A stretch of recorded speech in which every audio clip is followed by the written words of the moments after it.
Hello दोस्तों, स्वागत है आपका एआई बद्री के इस न्यूज एपिसोड में, जहां पर हम पिछले वीक की एआई रिलेटेड इंपॉर्टेंट न्यूज के बारे में बात करते हैं। बेसिकली आज के इस न्यूज एपिसोड में आप जानेंगे कि कैसे माइक्रोसॉफ्ट डेटा को गिलास में स्टोर करना चाहता है। इसी के साथ में गूगल भी अपने सर्च इंजन में एक नए एआई फीचर्स को ऐड कर रहा है जो कि इंग्लिश लर्नर्स की काफी ज्यादा मदद करने वाला है। इसी के साथ में चैट जीपीटी के भी काफी सारे नए अपडेट्स आए हैं। इसी के साथ में जो लेनोवो के सीईओ है उन्होंने कहा है कि जो फ्यूचर है वो टोटली पर्सनल एआई का होने वाला है। इसी के साथ में आपको और भी बहुत सारे insights and AI related important news देखने को मिलेंगे, इसलिए वीडियो को अंत तक जरूर देखिएगा। So hello everyone, my name is Alam and you are watching AI Badri YouTube channel. If you are watching for the first time, so don't forget hit to the subscribe button and ring the notification bell so you won't miss any of exciting update. So without wasting any further time, let's get started. देखिए, German हो, English हो, अरबी हो या फिर French हो, किसी भी लैंग्वेज को एज ए सेकेंडरी लैंग्वेज सीखना किसी भी इंसान के लिए बहुत बड़ा चैलेंज हो सकता है। तो ऐसे में गूगल ने अपने सर्च इंजन में एक नया एआई फीचर्स ऐड करने वाला है जो कि बेसिकली स्पेशली इंग्लिश लर्नर्स की काफ़ी ज़्यादा हेल्प करेगा। जैसे कि आपको वो फीडबैक देगा, आपका प्रोनाउंसिएशन कैसा है, आपकी ग्रामर कैसी है और आपके जो वर्ड्स हैं वो कैसे यूज़ कर सकते हैं। यानी कि ओवरऑल जो इंग्लिश लर्नर्स हैं और जो इंग्लिश को एज ए सेकेंडरी लैंग्वेज सीखने की कोशिश कर रहे हैं उन लोगों की ये फीचर्स काफ़ी ज़्यादा मदद करने वाला है। तो बेसिकली ये फीचर अभी 6 कंट्रीज़ के अंदर लॉन्च कर दिया गया है, लेकिन धीरे धीरे ये सभी कंट्रीज़ के अंदर लॉन्च कर दिया जाएगा। एंड हो ना हो, ये फीचर जो इंग्लिश सीख रहे हैं उनके लिए काफ़ी ज़्यादा लाइफ को आसान बनाने वाला है। एंड आपको ये फीचर कैसा लगने वाला है, क्या आप इसको यूज़ करेंगे as a secondary language English को सीखने के लिए या फिर नहीं करने वाले हैं, कमेंट करके जरूर बताइएगा। दोस्तों, डेली अब तक जब आप चैट जीपीटी यूज़ करते थे तो जब भी आपको इमेज जनरेट करने की आवश्यकता होती थी तो आप डेली पर जाते थे या फिर अदर एआई टूल पर जाते थे, जैसे कि मिड जर्नी हो गया। लेकिन अब आप चैट जीपीटी को यूज़ करते करते ही आप डेली को भी यूज़ कर सकते हैं। फॉर एग्जांपल, अगर आप एक स्टूडेंट हैं और आप किसी तरह का असाइनमेंट क्रिएट कर रहे हैं और आपको जस्ट इमेजेस की ज़रूरत है, आपको इमेजेस जनरेट करानी है, तो ऐसे में आप किसी अदर टूल पर जा करके उस इमेज को जनरेट कराते थे और वहाँ पर थोड़ा सा आपका ज़्यादा टाइम लग जाता था। लेकिन अब आपको ऐसा नहीं करना है, अब आपको चैट जीपीटी के अंदर ही रहकर इमेजेस जनरेट करा सकते हैं। दोस्तों, चैट जीपीटी का जो सेकंड अपडेट है वो है कि अब आप चैट जीपीटी में अपने डॉक्यूमेंट्स को एनालाइज कर सकते हो और इसी के साथ में आप उसको समराइज भी करा सकते हो। यानी कि अगर आपके पास 300, 400, 500 पेजेस की कोई बुक है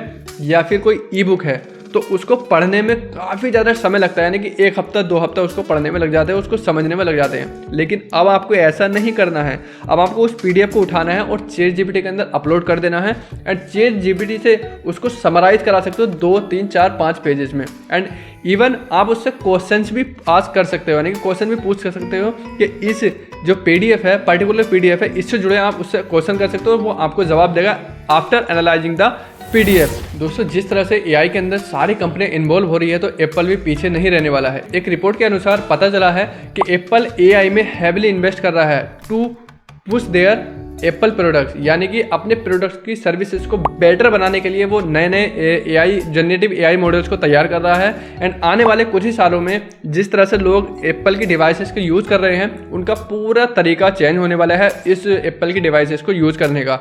यानी कि वो अपने प्रोडक्ट्स को और बेटर बनाने के लिए एआई का यूज़ करने वाला है। जैसे कि सिरी है, तो सिरी के लिए वो एक ऐसे एआई मॉडल से डेवलप करेगा ताकि सिरी अच्छे से समझ सके और अच्छे से रेस्पॉन्ड दे सके। एंड जैसे एप्पल म्यूजिक है, वो उसका रिकमेंडेशन सिस्टम को इम्प्रूव कराने के लिए एप्पल एआई सिस्टम्स को यूज़ करने वाला है। एंड आने वाले टाइम में एप्पल की डिवाइसेस के अंदर आपको बहुत सारे चेंजेस नज़र आएंगे। एंड इसी के साथ में जो यूज़ करने का तरीका, जिस तरह से यूजर्स यूज़ करते हैं, उनका तरीका भी बहुत जल्दी चेंज होने वाला है। एंड जैसे कि मैं आपको बता दूँ कि हाल फिलहाल में अभी लेनोवो के सीईओ ने कहा है कि जो फ्यूचर है वो टोटली पर्सनल एआई का होने वाला है। जैसे कि आपका फ़ोन हो गया, आपका पीसी हो गया, इवन आपकी वॉच हो गई, उसके अंदर भी आपका पर्सनल एआई मिलेगा। यानी कि वो आपके डेटा पर ट्रेन किया जाएगा, आपके डेटा को अंडरस्टैंड करेगा एंड उसके बिहाफ पर आपको वो सजेशन देगा एंड उसके बिहाफ पर आप कोई भी एक्टिविटी कर सकते हो। तो आने वाले टाइम में पर्सनल एआई बहुत ही ज़्यादा ग्रो होने वाला है। इवन जो लेनोवो के सीईओ है उन्होंने तो यहाँ तक कहा है कि फ्यूचर पर्सनल एआई का ही होने वाला है। तो इसमें आपको क्या लगता है कि फ्यूचर में पर्सनल एआई बहुत ही ज़्यादा तेज़ी के साथ ग्रो होने वाले हैं या फिर नहीं। एंड पर्सनल एआई को आप अपने पर्सनल डेटा पर ट्रेन करा सकते हो और जो अदर एआई टूल्स हैं उनकी तुलना में जो पर्सनल एआई है वो काफ़ी अच्छे रिकमेंडेशन आपको दे सकता है। एंड इसी के साथ में आप उससे टास्क को शेड्यूल करा सकते हो या फिर जो अपॉइंटमेंट होते हैं उनको शेड्यूल करा सकते हो। एंड वो आपको अच्छे से अच्छे रिकमेंडेशन दे सकता है, अच्छे से अच्छे सजेशन दे सकता है, क्योंकि वो आपके पर्सनल डेटा पर ट्रेन हुआ हुआ एक एआई टूल है। दोस्तों चाइना के 2 स्टार्टअप जीपू और बाइचुआन ने मिलकर के $640 मिलियन का फंड इकट्ठा किया है to develop AI tools. And basically ये चाहते हैं कि जो ओपन एआई है उसको कम्पीट किया जाए, उसको बीट किया जाए। As a open AI competitor इन्होंने एआई टूल्स को डेवलप करने के लिए $640 मिलियन का फंड इकट्ठा किया है। इससे लगता है कि चाइना बहुत ही तेजी के साथ एआई में काम कर रहा है। एंड पिछली वीडियोज में हमने आपको बताया था किस तरह से चाइना के अंदर एआई टूल्स बन रहे हैं एंड किस तरह से चाइना इस एआई इंडस्ट्री को कैप्चर करना चाहता है। लेकिन जहां तक मुझे लगता है चैट जीपीटी के अंदर भी बहुत तेजी के साथ अपडेट्स आ रहे हैं एंड चैट जीपीटी का राइवल मुझे अभी तक नजर ही नहीं आता है। तो ऐसे में क्या आपको लगता है कि चाइना आने वाले टाइम में अपने जो लार्ज लैंग्वेज मॉडल्स हैं उनको बना करके इस ओपन एआई के चैट जीपीटी को बीट कर सकता है या फिर नहीं? क्योंकि जहां तक न्यूज़ निकल करके आ रही हैं कि चाइना बहुत ही तेजी के साथ एआई इंडस्ट्री में इन्वॉल्वमेंट कर रहा है। दोस्तों माइक्रोसॉफ्ट ग्लास का उपयोग करके एआई के डेटा को नए तरीके से स्टोर करने पर काम कर रहा है। बेसिकली इस प्रोजेक्ट का नाम सिलिका प्रोजेक्ट रखा गया है एंड सिलिका प्रोजेक्ट के अंडर एक गिलास के अंदर जो एआई का डेटा है उसको रखा जाएगा एंड इसको रीड करने के लिए यानी कि एनकोड करने के लिए लेजर का प्रयोग किया जाएगा।